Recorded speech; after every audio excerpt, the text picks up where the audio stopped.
बिस्मिल्लाहिर्रहमानिर्रहीम। बच्चों, आप अब हम आ जाते हैं लेक्चर नंबर 4 के पार्ट बी पर।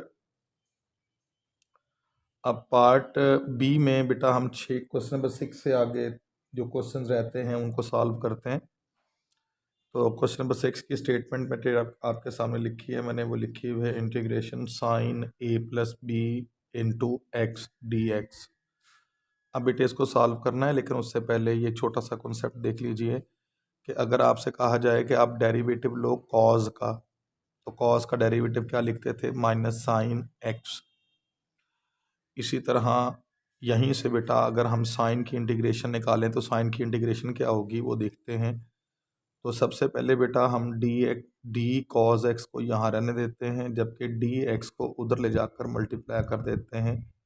तो ये बनेगा sine x dot D x.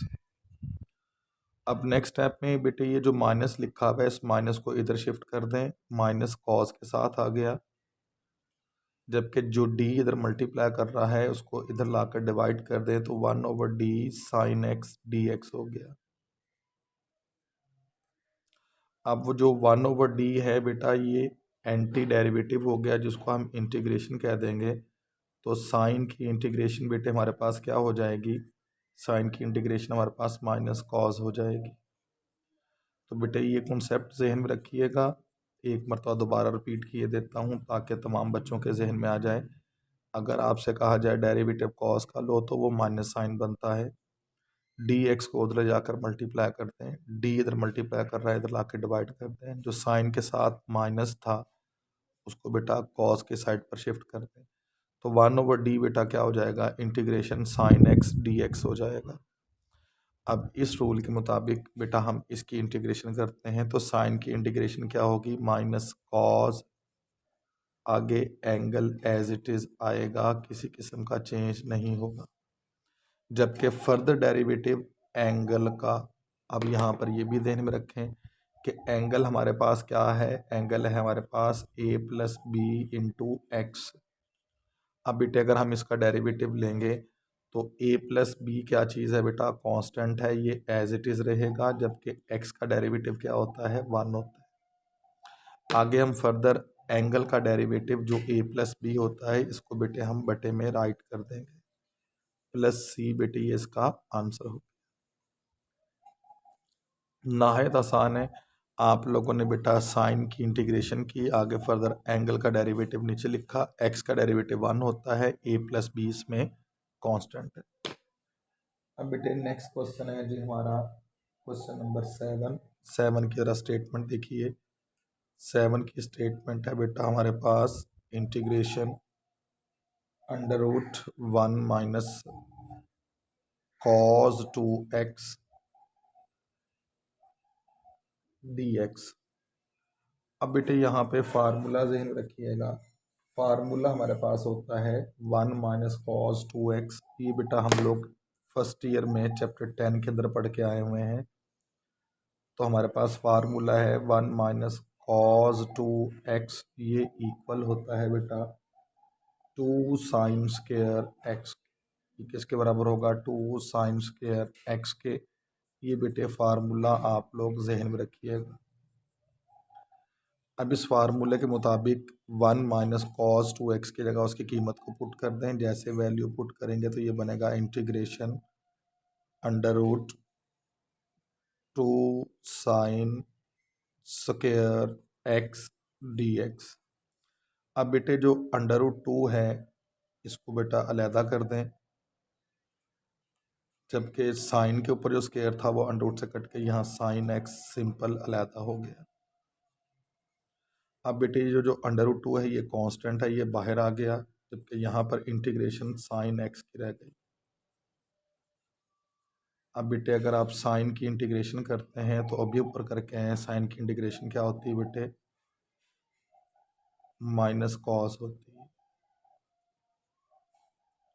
अब ये जो माइनस है इसको बेटा स्टार्टिंग में लिख लें, तो ये बन जाएगा minus under root 2 cos x plus c. बेटे ये इसका आंसर है। अब बेटे हम करने जा रहे हैं इसका 8th पार्ट। ज़रा 8th पार्ट इसका देखिएगा। 8th पार्ट में लिखा हुआ है बेटा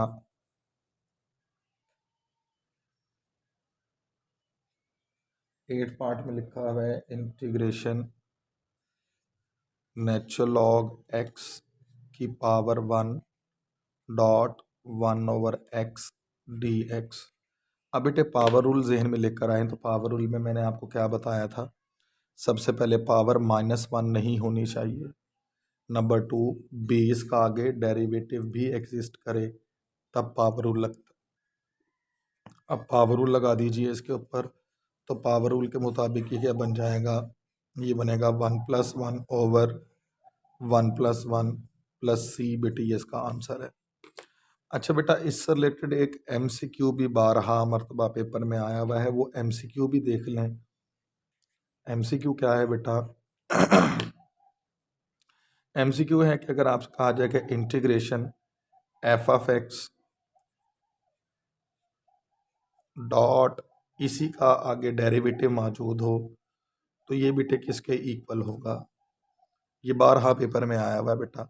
मुख्तलिफ ऑप्शंस होते हैं, आपने करेक्ट ऑप्शन को सिलेक्ट करना होता है। तो बेटा देखिए f(x) है, फंक्शन है, इसकी पावर -1 नहीं है, जबकि आगे इसका डेरिवेटिव मौजूद है। जब आगे डेरिवेटिव मौजूद हो तो हम इस पे पावर रूल लगाते हैं। पावर रूल के मुताबिक यहाँ पे क्या होगा बेटा, 1+1/1+1 + c, ये इसका करेक्ट आंसर हो। अब हम आ जाते हैं बेटे इसके 8 के बाद 9 पार्ट पर। 9 पार्ट बेटा हमारे पास लिखा हुआ है कि इंटीग्रेशन साइन स्क्वायर x को सॉल्व कीजिए जी। अब बेटे सबसे पहले हम इसका बेटा फार्मूला लिखते हैं। फार्मूला हमारे पास क्या है, ये फार्मूला बेसिकली इसी फार्मूला से ड्राइव हो जाएगा। 2 जस्ट इधर मल्टीप्लाई कर रहा है, इधर आकर डिवाइड हो जाएगा। इसी फार्मूले के मुताबिक निकाल लें तो साइन स्क्वायर x बेटे किसके बराबर होगा, ये बराबर हो जाएगा 1 - cos 2x होल ओवर 2। तो बेटा ये फार्मूला हम लोग यहाँ अप्लाई करेंगे। अब फार्मूला अप्लाई करने जा रहे हैं। जैसे फार्मूला अप्लाई करेंगे तो ये बन जाएगा बेटा integration 1 - cos 2x whole over 2 into dx। अब बेटा इसको सॉल्व करते हुए जब सबसे पहले बेटा 1/2 को बाहर निकाल लें, ब्रैकेट लगाकर 1 की इंटीग्रेशन लहदा कर दें, जबकि -cos 2x की इंटीग्रेशन लहदा कर दें। दोनों की इंटीग्रेशन बेटे लहदा हो गई। फार्मूला लगाया, 2 बाहर निकाल लिया, 1 की इंटीग्रेशन लहदा, cos 2x की इंटीग्रेशन लहदा। अब यहाँ 1/2 हो गया। 1 की इंटीग्रेशन बेटे क्या होती है, x होती है, जबकि cos की इंटीग्रेशन होती है sin 2x। बच्चे यहाँ बड़ी मिस्टेक करते हैं, cos की इंटीग्रेशन माइनस साइन लिख देते हैं। बच्चों याद रखो, इंटीग्रेशन कर रहे हैं, डेरिवेटिव नहीं कर रहे। cos की इंटीग्रेशन साइन होगी, cos का डेरिवेटिव माइनस साइन होगा। बच्चे बड़ी मिस्टेक करते हैं। और एक और मिस्टेक करते हैं, फर्दर डेरिवेटिव भी नहीं लिखते। यहाँ फर्दर डेरिवेटिव एंगल का नीचे ज़रूर लिखना है क्योंकि इंटीग्रेशन है। +c बेटे ये इसका आंसर हो जाएगा। जो मिस्टेक्स थी बेटा मैंने आपको बता दी, जो आप लोग को अक्सर क्वेश्चन सॉल्व करते हुए स्पीड से सॉल्व करते हुए मिस्टेक्स करेंगे।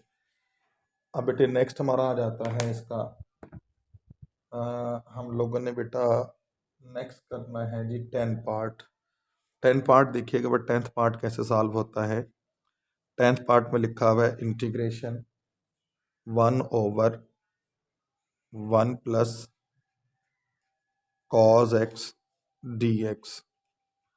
अब बेटा यहाँ पर भी फार्मूला ध्यान में रखिएगा, ये भी आप चैप्टर 10 में पढ़ के आए हुए हैं कि 1 + cos 2x, 1 + cos x किसके बराबर होता है, 1 + cos x बराबर होगा 2 cos स्क्वायर x ओवर 2। किसके बराबर होगा, 2 cos स्क्वायर x ओवर 2। अब यहाँ पे बेटा इसका ये फार्मूला अप्लाई कर दें। जैसे ही बेटे आप फार्मूला अप्लाई करेंगे तो ये बनेगा integration 1/2 cos square x over 2 dx। अब बेटा ये जो 2 है, एंगल के वाला 2 नहीं, मैं दूसरे साथ वाले जो cos स्क्वायर के साथ 2 है, ये कांस्टेंट है, इसको बेटे बाहर निकाल लें। अब यहाँ पर कॉस को उठाकर ऊपर ले जाएं तो ऊपर जाके ये सीकेंट स्क्वायर x/2 dx बन जाएगा।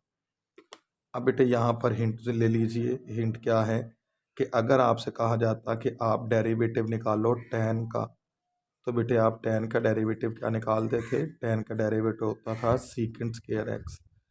अब अगर इसी तरह आपसे कहा जाए कि आप सीकेंट स्क्वायर x की इंटीग्रेशन करें, तो बेटे इसकी इंटीग्रेशन होती है tan x प्लस सी। हाँ, यहाँ पर एक बात ध्यान में रखिएगा, फर्दर एंगल का डेरिवेटिव 1 होता है जो कि नीचे लिखा जाएगा। यहाँ पे एंगल का फर्दर डेरिवेटिव 1 होता है जो कि आगे लिखा जाएगा। डेरिवेटिव में आगे लिखेंगे, इंटीग्रेशन में नीचे लिखेंगे। अब बेटे इसको सॉल्व करें तो 1/2 तो कांस्टेंट है, सीकेंट स्क्वायर tan का डेरिवेटिव है, लिहाजा यहाँ पर हम लिखेंगे tan x/2, जबकि आगे फर्दर डेरिवेटिव x/2 का डिनोमिनेटर लिखेंगे, बटे में लिखेंगे। x का डेरिवेटिव 1 होगा जबकि 2 का डेरिवेटिव 2 ही होगा। x का डेरिवेटिव 1 होगा जबकि 2 कांस्टेंट है, वैसे का वैसे आएगा। बेसिकली बेटा ये x/2 का डेरिवेटिव ले रहे हो आप लोग, समझ लीजिए ताकि क्लियर हो जाए। तो यहाँ से 1/2 बाहर आ जाएगा, जबकि x का डेरिवेटिव 1 होगा, तो मतलब 1/2 डेरिवेटिव हुआ ना। तो यहाँ पर यही बेटा 1/2 डेरिवेटिव बेटे मैंने नीचे लिख दिया, प्लस सी हो गया। अब ये 1/2 के साथ कैंसिल आउट हो जाएगा, तो हमारे पास यहाँ पर जस्ट tan x/2 रह जाएगा, जो कि हमारा रिक्वायर्ड आंसर है। अब बेटे आप आ जाते हैं इसका जो क्वेश्चन था 11, वो बेटा मैंने पहले आपको सॉल्व कर दिया इसके पार्ट फर्स्ट लेक्चर के अंदर, यानी कि पार्ट ए के अंदर, लेक्चर नंबर 4 के। अभी हम बेटा नेक्स्ट करते हैं इसका 12 पार्ट। अब ज़रा 12 पार्ट देखिए बेटा, 12 पार्ट कैसे सॉल्व हो रहा है। तो 12 पार्ट की स्टेटमेंट लिखी हुई है, integration cos 3x sin 2x into dx। अब बेटा यहाँ पर एक फार्मूला रिकॉल कर लें। फार्मूला हम लोगों ने पढ़ा हुआ था 2 cos अल्फ़ा साइन बीटा, ये बेटा इक्वल होता है sine alpha plus beta minus sine alpha minus beta. ये फार्मूला ये हम लोगों ने पेज नंबर 333 के ऊपर फर्स्ट ईयर की बुक 10th चैप्टर में बेटा पढ़ रखे हैं। तो ये फार्मूला है 2 cos अल्फ़ा साइन बीटा, जो किसके बराबर होता है sine alpha plus beta minus sine alpha minus beta. अब ये जो 2 इधर मल्टीप्लाई कर रहा है, इसको इधर ला के डिवाइड कर दें, तो ये क्या बनेगा cos अल्फ़ा साइन बीटा, ये किसके बराबर हो जाएगा sine alpha plus beta minus sine alpha minus beta, जबकि होल ओवर क्या आएगा, होल ओवर 2 आ जाएगा। बेटे इसको सर्कल कर ले, ये फार्मूला है हमारे पास जो कि हमने अभी यहाँ अप्लाई करना है cos अल्फ़ा साइन बीटा की जगह। लो मेरे बच्चों, यहाँ फार्मूला अप्लाई करें तो ये लिखा जाएगा इंटीग्रेशन साइन अल्फ़ा की जगह बेटा क्या चीज़ आएगी 3x, बीटा की जगह क्या आएगा 2x, माइनस साइन अल्फ़ा की जगह क्या आएगा 3x, बीटा की जगह क्या आएगा 2x, होल ओवर क्या आएगा बेटा 2 इंटू dx। अब बेटा नेक्स्ट स्टेप में 1/2 कांस्टेंट है, बाहर निकाल लीजिए, दोनों की इंटीग्रेशन अलग-अलग कर दें। तो यहाँ पर बेटा इंटीग्रेशन हो जाएगी, इंटीग्रेशन हो जाएगी साइन 3 और 2 5x की, यहाँ 5x की इंटीग्रेशन हो गई, माइनस यहाँ पर dx आगे रूट लिखिएगा, माइनस इंटीग्रेशन 3 में से 2 जाएगा तो जस्ट x रह जाएगा, dx हो गया। अब बेटे दोनों की इंटीग्रेशन सेपरेटली कर दें। जब इंटीग्रेशन करेंगे तो बनेगा 1/2। साइन की इंटीग्रेशन क्या होती है बेटे माइनस कॉज 5x, आगे एंगल का डेरिवेटिव नीचे लिखा जाएगा, माइनस साइन की इंटीग्रेशन क्या होगी माइनस कॉज x, आगे एंगल का डेरिवेटिव नीचे लिखा जाएगा प्लस सी। अब बेटा नेक्स्ट स्टेप में क्या हो गया बेटा, ये 1/2 into minus cos 5x/5 minus minus बेटे प्लस होके ये बन गया कॉज x प्लस सी। बेटे ये इसका आंसर। उम्मीद करता हूँ इस क्वेश्चन की भी समझ आ गई होगी। अब हम करने जा रहे हैं बेटा इसका 13 पार्ट, यानी कि 13वां पार्ट देखिए बेटा कैसे लिखा हुआ है। बैक पे नहीं है जगह। हाँ जी, 13वां पार्ट लिखा हुआ है, 13 पार्ट लिखा हुआ है बेटा हमारे पास। Integration cos 2x -1 over 1 plus cos 2x dx। अच्छा बेटा, अब यहाँ पर दो फार्मूलाज अप्लाई होंगे। पहला फार्मूला क्या अप्लाई होगा, पहला फार्मूला है कि 1 माइनस cos 2x ये इक्वल होता है 2 साइन स्क्वायर x के। दूसरा फार्मूला है 1 प्लस cos 2x ये बराबर होगा 2 cos स्क्वायर x के। एक में 1 माइनस cos 2x हो और एक में 1 प्लस cos 2x हो, लेकिन यहाँ पर क्या है cos 2x -1 है, यहाँ क्या है cos 2x -1। मतलब पहला फार्मूला लग सकता है, लेकिन इसके साथ क्या ऐड करना पड़ेगा, माइनस, क्योंकि 1 में से cos 2x ने -1 है, जबकि यहाँ पर क्वेश्चन में क्या है cos 2x में से 1 माइनस है। लिहाजा फार्मूला लगा सकते हैं हम लोग, लेकिन इसके साथ बेटे माइनस का इजाफा करेंगे ताकि क्वेश्चन की प्रॉपर शेप बन सके। तो ये बन जाएगा हमारे पास साइन स्क्वायर x ओवर ये क्या बन जाएगा 2 cos स्क्वायर x dx। अब ये 2 से 2 कैंसिल आउट हो गया, माइनस को बाहर निकाल लीजिए, जबकि साइन स्क्वायर x और cos स्क्वायर x क्या बन जाएगा बेटा, tan स्क्वायर x हो जाएगा। अब बेटा tan स्क्वायर x किसके बराबर होता है देख लीजिए, देख लेते हैं। tan स्क्वायर थीटा इक्वल होता है सीकेंट स्क्वायर थीटा -1 के। इसके बराबर होगा सीकेंट स्क्वायर थीटा -1 के। अब बेटे यहाँ उसकी वैल्यू पुट कर दें। जैसे ही आप वैल्यू पुट करेंगे तो यहाँ पर क्या चीज़ बन जाएगी, यहाँ बनेगा बेटा आपके पास secant square x -1 into dx। अब बेटे ये माइनस एज इट इज़ रहने दीजिए, सीकेंट पे इंटीग्रेशन अलहदा कर लें, जबकि 1 पे इंटीग्रेशन अलहदा कर लें। अब बेटे सीकेंट स्क्वायर किसके बराबर होता है बेटा, सीकेंट स्क्वायर तो बेटा हमारा tan x होता है, लिहाजा यहाँ tan x हो गया, जबकि 1 की इंटीग्रेशन हमारे पास x होगी प्लस c। बेटे ये इसका आंसर होगा।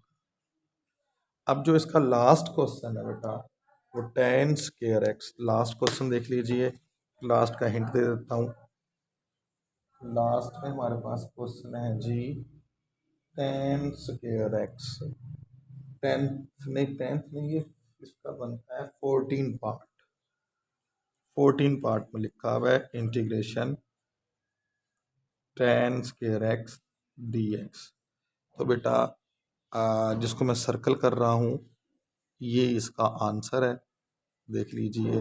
बस माइनस साथ नहीं लगाना, बाकी साथ लिख देना, तो ये आपका ये पार्ट बन जाएगा। तो tan स्क्वायर x की जगह सबसे पहले क्या लिखेंगे, सीकेंट स्क्वायर x -1, फिर सीकेंट की इंटीग्रेशन लहदा 1 की लहदा, सीकेंट स्क्वायर की इंटीग्रेशन tan 1 की इंटीग्रेशन x प्लस c। बेटे इसका आंसर होगा। उम्मीद करता हूँ कि लेक्चर नंबर 4 कम्प्लीटली समझ आ गया होगा। अगर फिर भी कोई क्वेश्चन बेटा देने में हो तो बेटा ज़रूर पूछिएगा, इंशाल्लाह ताला बेटा मैं उसका आंसर दूंगा। नेक्स्ट लेक्चर 5 के अंदर हम एक्सरसाइज 3.3 के क्वेश्चन नंबर 1 से लेकर 7 तक डिस्कस करेंगे, लेकिन उससे पहले आपके क्वेश्चंस का आंसर ज़रूर दूंगा। अपनी हिफाजत कीजिएगा। अल्लाह हाफ़िज़।